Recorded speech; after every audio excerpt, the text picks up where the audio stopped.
قرآن مجید کا اگر معروضی مطالعہ کیا جائے تو جو کچھ معلوم ہوتا ہے کہ وہ ایک مستقل علیحدہ مخلوق ہے.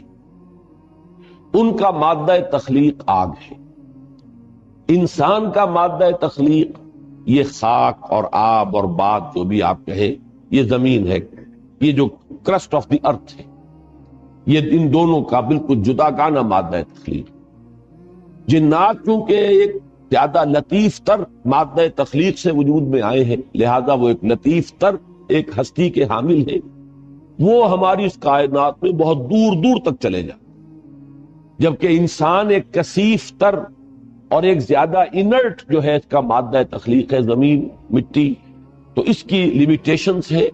یہ اب جیسا کہ آپ کو معلوم ہے مشینیں ایجاد کر کے تو کافی دور تک جا رہا ہے، چاند پر بھی جا اترا ہے اور اس سے بھی آگے نکل گیا ہے، اور اس کے وہ جو ہے ابھی جو 11 سال سے مسلسل چل رہا تھا اور وہ چکر کاٹ کے اب وہ سولر سسٹم سے باہر ہی نکل گیا ہے.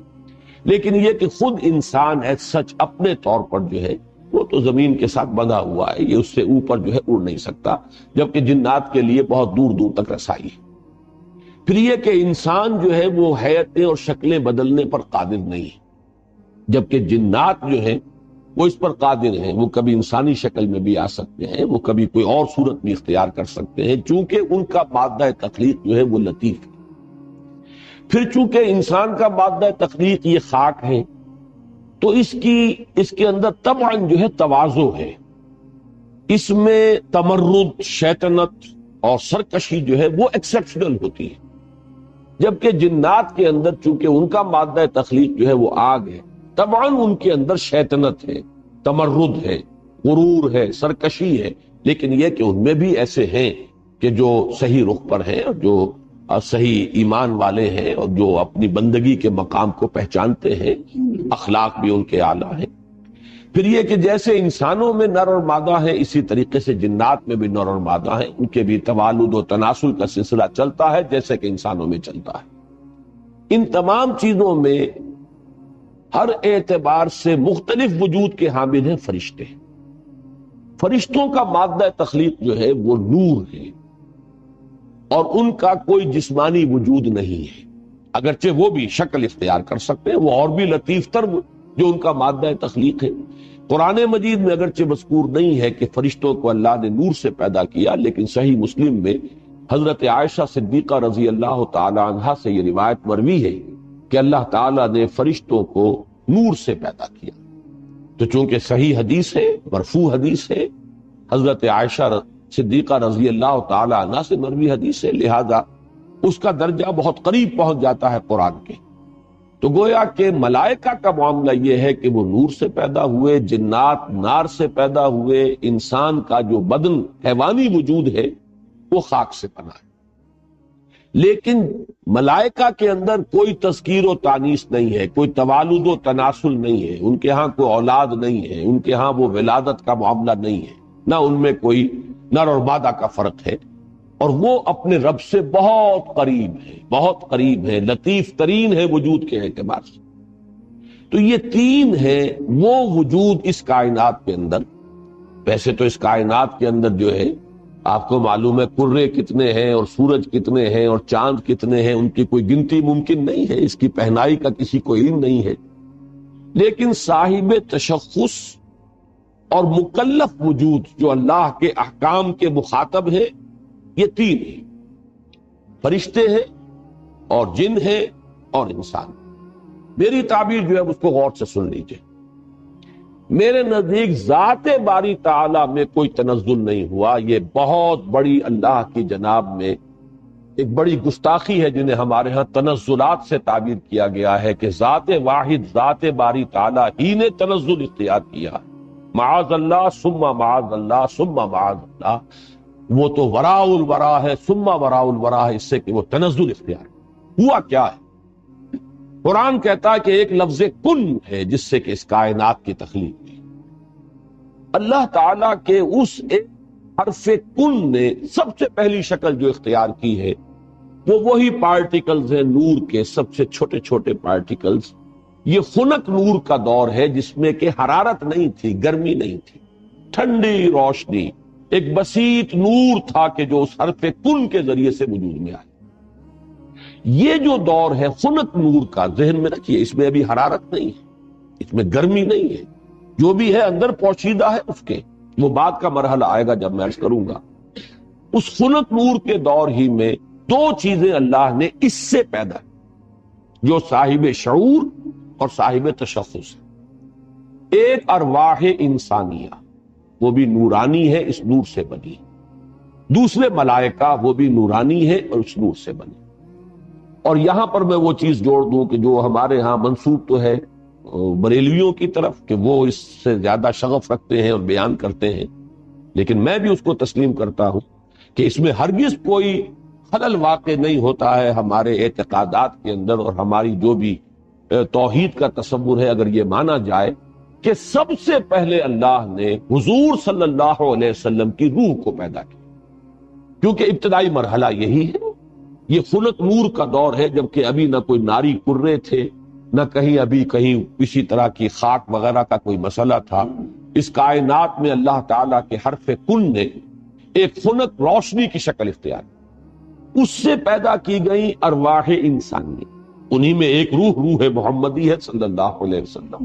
تو اگر سب سے پہلے اللہ نے اسی کو بنایا ہو تو اس میں کوئی حرج واقع نہیں ہوتا، وہ بھی مخلوق ہے، وہ بھی اللہ کے بنانے سے وجود میں آئی ہے، صرف ایک تقدم زمانی اسے حاصل ہے کہ سب سے پہلے اللہ نے نبی اکرم صلی اللہ علیہ وسلم کی اس روح مبارک کو اس نور سے پیدا کیا، لیکن اسی نور سے تمام انسانوں کی ارواح پیدا کی گئی، اور انہی سے وہ عہد لیا گیا تھا لست بربکم قالوا بلا، اور اسی نور سے ملائکہ پیدا کیے گئے ہیں، جس کے بارے میں حدیث میں آپ کو بتا چکا ہوں کہ حضرت عائشہ صدیقہ رضی اللہ تعالی عنہ سے بروی ہے حضور کا یہ قول کہ اللہ تعالیٰ نے فرشتوں کو نور سے پیدا کیا۔ اس کے بعد تنزل کا مرحلہ آتا ہے۔ اب تنزل کس میں ہو رہا ہے؟ تنزل ذات باری تعالیٰ میں نہیں ہے، معاذ اللہ ثم معاذ اللہ، یہ اللہ تعالیٰ کے ایک امر کن کی جو شکل ہوئی ہے، در حقیقت اب اس میں تنزل ہو رہا ہے۔ وہ دوسرا تنزل جو ہے وہ یہ ہے کہ اس خنک نور میں بڑے بڑے ایکسپلوژنز ہوئے اور ناری کرے وجود۔ یہ ذہن میں رکھیے کہ ایک شے ہے، اس کے اندر کوئی حرارت مخفی ہے، ظاہر نہیں ہو رہی، ایٹمز ہیں، ایٹمز کے اندر بہت بڑی انرجی ہے، ظاہر نہیں ہو رہی۔ اس خنک نور کے اندر بھی وہ انرجی موجود تھی، لیکن انسولیٹڈ تھی، اس کا ظہور نہیں تھا، لیکن جب ایکسپلوژنز ہوئے ہیں تو پھر یہ کہ بڑے بڑے ناری کرے وجود میں آئے۔ یہی ناری کرے ہیں جن کو ہم سورج کہتے ہیں، بہت بڑا ناری کرہ ہے سورج، اس کے اندر کمبسشن کا عمل چل رہا ہے، عمل احراق ہے، اس کی حرارت کا ہم تصور نہیں کر سکتے، بڑے، اور نہ معلوم کتنے سورج ہیں اس کائنات میں، یہ نہ سمجھیے کہ ایک ہی سورج ہے، یہ ایک سورج کے گرد ہمارا جو یہ ہے ایک سولر سسٹم ہے، کنبہ ہے اس کا، کہ اس کے گرد جو ہے یہ سیارے چکر لگا رہے ہیں، کرے ہیں، اور نہ معلوم کتنے سورج ہیں، پھر ایک سورج ہے اور ایک ستارے ہیں، ان ستاروں کے گرد یہ سورج اپنے کنبوں کو لے کر چکر لگا رہے ہیں۔ بہرحال ہم یہاں پر جو ہے اصولاً جو بات سمجھنا چاہ رہے ہیں اس وقت وہ یہ ہے کہ یہ سیکنڈ سٹیج ہے، تنزل ہے یہ، کہ اب اس خنک نور میں جب ایکسپلوژنز ہوئے ہیں تو وہاں سے بڑے بڑے ناری کرے وجود میں آئے۔ یہ ایکسپلوژن کا لفظ میں جان بوجھ کر بول رہا ہوں، اس لیے کہ جدید سائنس میں، جدید فزکس میں ایک لفظ استعمال ہوتا ہے دی بگ بینگ تھیوری، اس کا نام ہی ہے دی بگ بینگ تھیوری، کہ ایسا معلوم ہوتا ہے کہ ایک وقت میں کوئی بہت بڑا دھماکہ ہوا جس سے کائنات وجود میں آئی۔ اب یہ دھماکہ جو ہے بگ بینگ تھیوری جو ہے، یا تو یہ ہے کہ اس کو تعبیر کیا جائے گا اس حرف کن سے، کن، وہ کن کیسا ہوگا جس نے اس پوری کائنات کو وجود بخشا ہے، اس کا ہم تصور نہیں کر سکتے۔ یہ ہم کہہ رہے ہیں کن، لیکن اللہ کا وہ کلام جب صادر ہوا ہو اور حکم ربی امر کن جو ہے اس کی کیا کیفیت ہوگی، تو یا تو بگ بینگ جو ہے یا تو اس سے تعبیر کیا جائے، اور یا یہ کہ جو یہ ایکسپلوژنز ہوئے ہیں اس خنک نور نے جو ناری کروں کی شکل اختیار کی ہے، تو یہ بگ بینگ ہے، یہ دھماکہ ہے۔ یہ دور ہے کہ جس میں اس آگ سے اللہ نے تیسری مخلوق پیدا کی۔ میں نے اب پہلے دو کر دیے نا، نور سے دو مخلوق، انسانی ارواح اور ملائکہ۔ دوسری سٹیج پر یہ تیسری مخلوق پیدا ہوئی ہے، جنات، یہ آگ سے بنائے گئے ہیں۔ قرآن بار بار کہتا ہے وَالْجَانَّ خَلَقْنَاهُ مِن قَبْلُ مِن نَارِ السَّمُومِ، قرآن مجید میں سورہ رحمان میں بھی ہے، اللہ تعالیٰ نے انسان کو پیدا کیا ہے مٹی سے، لیکن یہ کہ انسان کو بنایا ہے آگ کی لپٹ سے. بار بار آیا ہے یہ مضمون تو قرآن مجید میں. اور جنوں کا معاملہ جو ہے، اور یہ کہ سورہ ہجر میں فرمایا گیا وَالْجَانَّ خَلَقْنَاهُ مِن قَبْلُ، یہ پہلے پیدا ہوئے انسانوں سے. لہذا یہ دوسری سٹیج ہے جس میں کہ جنات کی تخلیق ہوئی ہے اس آگ کی لپٹ سے. اس کے بعد جیسا کہ آپ کو معلوم ہے، اس حد تک تو میں سمجھتا ہوں کہ آگے اکثر لوگوں کے علم میں ہے جنہوں نے بھی کچھ فزکس پڑھی ہے ابتدائی، کہ پھر نظریہ یہ ہے کہ یہ جو بڑے بڑے ناری کرے تھے، یہ جب تیزی کے ساتھ حرکت میں تھے تو ان سے کچھ حصے ٹوٹ ٹوٹ کر ان سے علیحدہ ہوئے اور انہی کے گرد چکر لگانے لگے. یہ ہے در حقیقت ان سورج کے گرد جو یہ سیارے وجود میں آئے، یہ کرے جو ہیں. پھر یہ ٹھنڈے ہونے شروع ہوئے، اور ان میں جب ٹھنڈا ہوا ہے وہ ناری کرہ، تو اوپر جو ہے کرسٹ آیا، راکھ، جیسے انگارے کے اوپر راکھ آ جاتی ہے.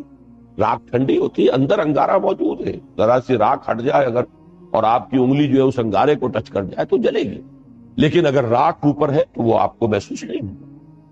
اور چونکہ ٹھنڈی چیز سکڑتی ہے، لہذا اس کے اندر اب دراڑیں پڑی ہیں، کہیں پہاڑ بن گئے، کہیں غاریں بن گئے. ساتھ ہی ان کے ٹھنڈے ہونے کی وجہ سے بخارات نکلے ہیں، انہی میں سے نکلے ہیں، انہی کروں میں سے بخارات نکلے ہیں. یہ بخارات ہیں جنہوں نے اوپر جا کر وہ جو جسے ہم فضا کہتے ہیں، ایٹماسفیئر، جس کے اندر گیسز ہیں، یہ یہی سے انہی کروں کے ٹھنڈے ہونے سے وہ بخارات نکلے ہیں. جیسے کہ آپ اب اگر پانی ڈالتے ہیں آگ کے اوپر تو وہ ایک بھاپ بن کے اڑتی ہے، تو خیر یہ تو پانی آپ نے ڈالا ہے، لیکن یہ کہ فضائی وہ جو کرے تھے آگ کے وہ خود ٹھنڈے ہوئے ہیں تو ان میں سے بخارات نکلے ہیں، ان میں سے جو گیسز خارج ہوئی ہیں انہوں نے ایٹماسفیئر بنایا. پھر اس ایٹماسفیرک چینجز وہاں ہوئی ہے کہ اس میں گیسز تھی، ہائیڈروجن بھی، آکسیجن بھی، وہاں پانی بنا ہے. بجلی کے بڑے بڑے جب ہوئے ہیں ان کے اندر تو اس سے پانی بنا ہے، اور پھر دھواں دھار بارش برسی ہے، بارش برسی ہے. اب جو ہمارے ہاں یہ جو اعداد آتے ہیں، لاکھوں برس تک بارش ہی برستی رہی. نتیجہ یہ ہوا کہ جو جگہیں نشیبی تھی ان میں پانی بھر گیا، سمندر وجود میں آ گیا.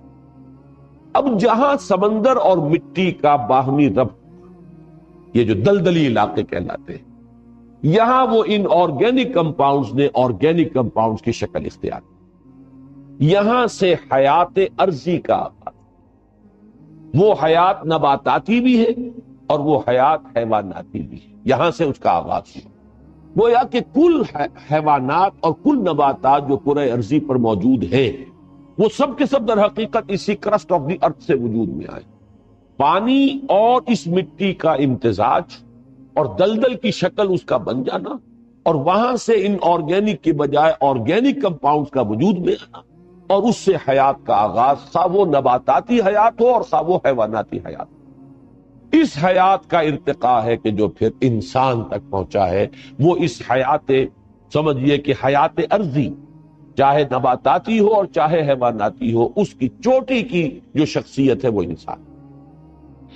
چونکہ قرآن مجید بھی یہی کہتا، انسان کو مٹی سے بنائے، کہیں کہتا ہے مٹی تراب سے بنایا، کہیں کہتا ہے تین سے بنایا. تین گارے کو کہتے ہیں. گارا جب مٹی کے اندر پانی ملا کے گوندھ دیا جائے تو گارا بنا. کہیں کہتا ہے تین لازب سے بنایا. وہ گارا اگر پڑا رہے تو اس میں چپچپاہٹ پیدا ہو جاتی ہے، خاص طور پر آرگینک اگر آپ اس میں میٹیریل ڈال دیں گے تو جیسے کہ پرانے زمانے میں لیپنے پوتنے کے لیے وہ تغار تیار کیے جاتے تھے تو مٹی جو ہے اس میں توڑی ملا دیتے تھے تاکہ اس کے اندر جو ہے وہ تبخیر کا عمل ہو، اور اس کے نتیجے میں پھر وہاں پر جو ہے وہ لیس پیدا ہوتا ہے تاکہ پھر اگر آپ اس سے پلسٹر کریں گے تو وہ ٹوٹے گا نہیں، کریک نہیں ہوگا.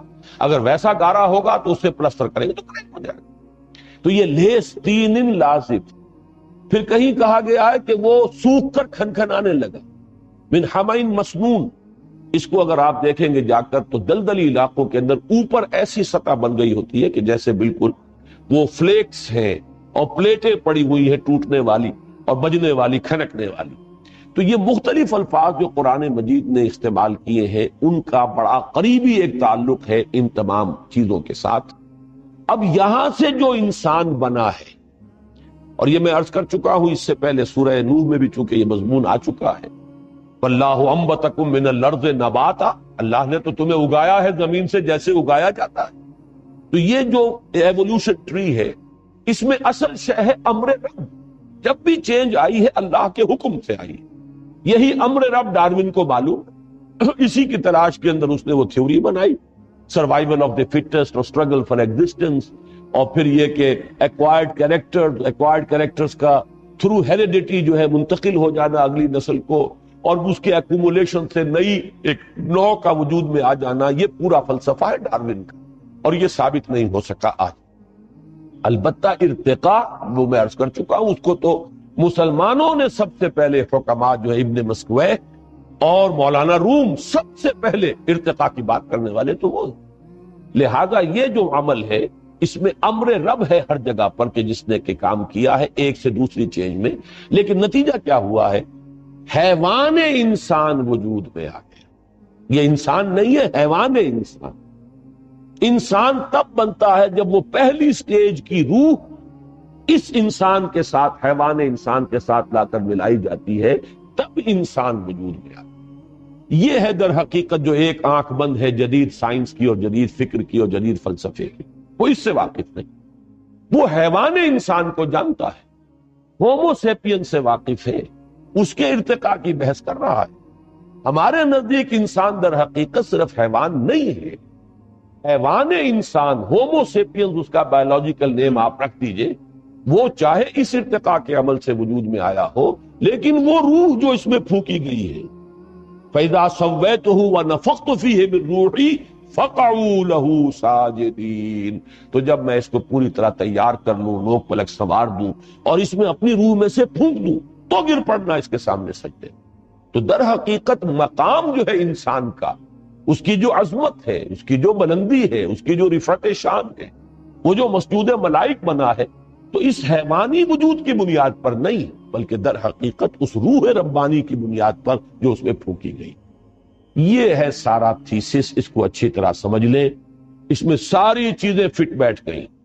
سائنس کے ساتھ ہر سٹیج پر کوریلیشن